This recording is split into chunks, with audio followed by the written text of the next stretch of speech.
What's up, guys? Welcome back. So in the last video we blew the old Falcon engine up, and this is going to look a little weird because the clips are from like a few days apart, but in the older clips you'll see I'm in a coat and hat and gloves because it's cold and it was snowing. It's now 4 days later and it's like 75 degrees and I'm out here in a t-shirt. That's Ohio weather for you. Anyways, so the older clips, you'll see I started tearing the bottom of the engine apart. So just to see what the carnage is, and because I wanted to try and see if maybe I could remove what was stuck and get it running. So let's play those clips and then we'll jump back into it. I wanted to give this a second shot, and so I decided to pull the oil pan off and see if I could maybe remove the rod that was in the way. But even if I did, we're definitely shut down. But first, let me show you what's in the oil pan. All right, so there's the damage on that side, damage on that side, and then we've got a push rod.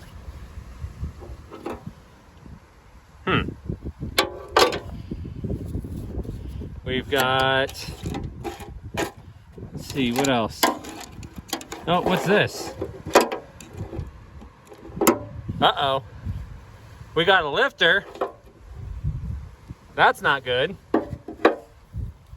What else we got in here?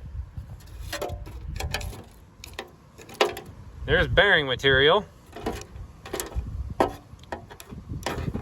There's piston material.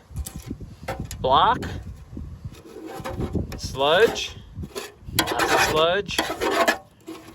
Oh, what do we got there? More piston. Huh. There's a very interesting piece that I'm not seeing. Yeah, so there's all the junk in the oil pan. A lot of that sludge is probably that dirt. Oh wow, there is some like nasty sludge in the bottom of this thing. Like, thick. She's sparkly too. But enough of that. Let me get you in here. This might be a clue as to why we are definitely dead in the water. Using that light again. So right off the bat, there's a broken rod. That's number 1. You can see the piston up in there. Okay, so moving on back. Number 2 looks good. Still there. Moving on back. Oh, can I see it there? That's number 3, jammed into the side of the block. So that's the one that I need to remove in order to get this thing spinning again. Nothing else is broken farther back, but our problem is right there. See where the light's shining there? Try not to get it in the muck. See that? That's the camshaft. Oh, sweet bar's hitting me. So the camshaft you can see right here. Comes back here. See our hole in the block? And then we got a broken camshaft. So let's run off the front of the engine, off of this timing chain, right? So challenging. See that chain right there? That runs, that's your timing chain, and that runs your camshaft. Camshaft runs back. And right here is the bottom of the fuel pump. Fuel pump runs off the camshaft. Camshaft is snapped before the fuel pump, which means that the fuel pump will no longer spin, but also being that this front rod is broken, that means we only have 1 cylinder, and this thing is not going to run on 1 cylinder. At least not enough to do any damage, and it would literally be just that cylinder trying to break, and it's not going to. See the bottom of the piston up in there? That rod like bent, which I think it may have had a bent rod because it made a noise before. So I think it may have had a bent rod, and then yeah, just smacking the crank. And then also when that did break, it probably fell down a couple times, got whacked by the crank, sent back up. So yep, now we are officially 110% dead. What I'm confused about though is where that chunk of camshaft is, because there's definitely a chunk missing, because it shouldn't be able to travel back too far, but it wasn't in the oil pan. Let me look around for it. There wasn't a hole in the block big enough for it to come out of. So let me see if I can't find it. I don't know, maybe it's sitting up on top of the crank somewhere? Or maybe it did shove the... No, there's definitely a chunk of cam missing. Let me look around for it. It was random, but I found it. So the pan was kind of stuck in there, so I had to like use a piece of old exhaust tubing and like pry it down. Well, apparently when I stuck it into the pan to pry it down, I happened to scoop up a hunk of camshaft. Well, here's the other interesting part. I found another piece.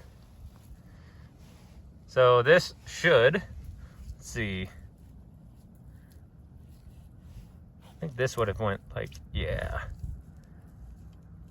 Something like that. So that thing got punched. And yep, that's what shut us down. All right, so I was tinkering around a little more. There's one of the rods. I got the cap off the other one, and I actually just got the engine broke loose. So I should be able to get this other rod cap off here in just a second.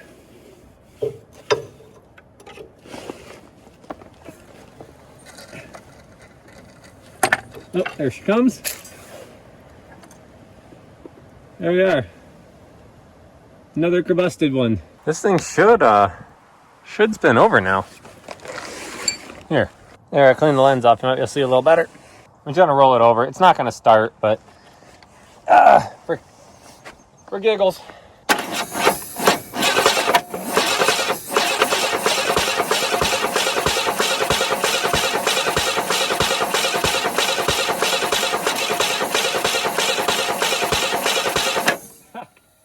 It's spitting raw fuel back out the carb.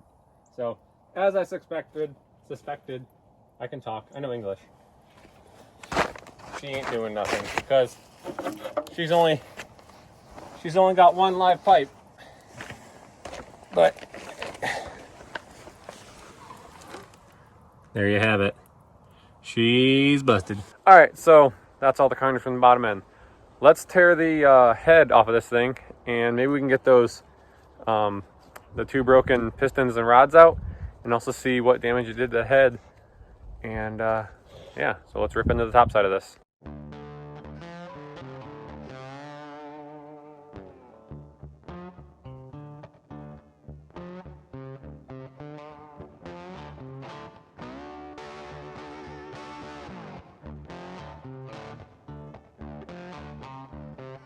Now the head can come off.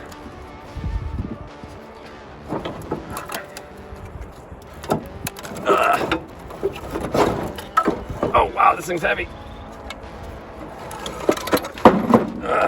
Hey, and again, like, it wasn't a joke. I'm using these strip lamp pros. I'm actually very surprised. There's not a single mark on any of the valves or the spark plugs. I'm thoroughly shocked. If I was just looking at this head, I would have never known that this thing catastrophically blew up. And I can tell right away that this one's broken, because you see these notches here, they all point forward, and this one's slightly turned. All right, now I'm gonna get these pistons that are broke popped out the top, and then I'll take them into the light and we can look at them a little more. So watch the very front one, front of the engine.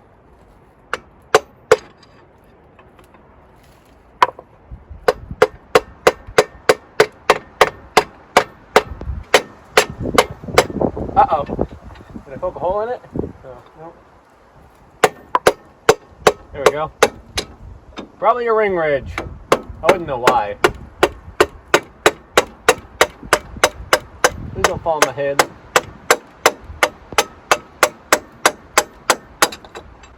And number 3, third one back. This is the one that's twisted. Uh-oh. There we go. All right. That is both of them. All right, let's take these inside where we can see a little better and get an overview of all the final carnage. All right, so we're back here in the garage and I got the damage laid out. Cylinder 1, rod 1. Cylinder 3, rod 3. The 2 broken pieces of the cam, well, technically there's 4. The 2 that I got out, the lifter from the oil pan, and the push rod from the oil pan. So, a closer look at rod number 1. What's interesting is that it's bent. You know what? That's probably from it bashing around. And then here's the piston. The bottom of the skirt's all broke. You can see that thing was like rocking in there, just beating around. This whole side of the pistons broke out.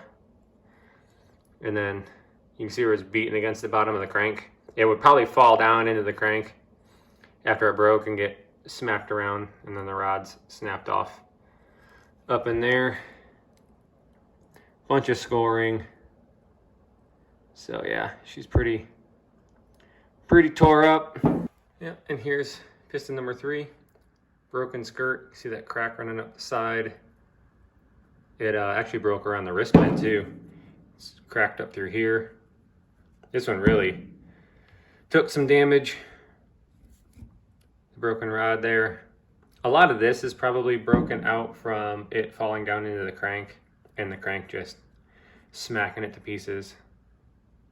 That's probably why you're seeing these lines too, because the piston probably fell to the bottom of the cylinder, and then every time it got smacked by the crank, it just smashed it into the cylinder wall. And then closer look at the broken rod for number 3. This one was really hard to get out. This is the one that was bound up in the side of the block. And then the lifter, really not much to look at there. And the broken cam, which just took a direct hit from this rod. And yeah, that's why it shut down so quick when it went. So here's my theory. It broke twice. This one went first, and then this one went, and then when this one went, that's when it broke the camshaft. And then we were done. It cranked a few more times until this one stuck itself in between the block and the crank. So there's your destruction. Well guys, I hope you enjoyed that quick little video. Me personally, I always like looking at the carnage left behind by, whenever I blow these engines up. I've blown up tons of engines over the years. One of my most popular videos, if you want to look back on the channel, I had a 85 RX7 that I put a 302 in. It started knocking, and it was an old Lincoln town car engine. It was worn out. I wasn't going to rebuild it, so took it out back, held it to the wood and did donuts until that thing scattered. And that thing, much like this straight 6, it started up over and over and over. And that one, it threw 4 of the 8 rods, and it broke the cam in 4 different pieces. And it was still running at the end because it broke the cam towards the back, and it broke more the rear, the rods towards the rear of the engine, and so everything's run off the front of the engine on that. It would still run on 4 cylinders. So I'll link that in the description below, or actually I'll plug it in somewhere up here. So check that video out. It's an older one. It's pretty neat. So guys, thank you for watching. Tune in next time.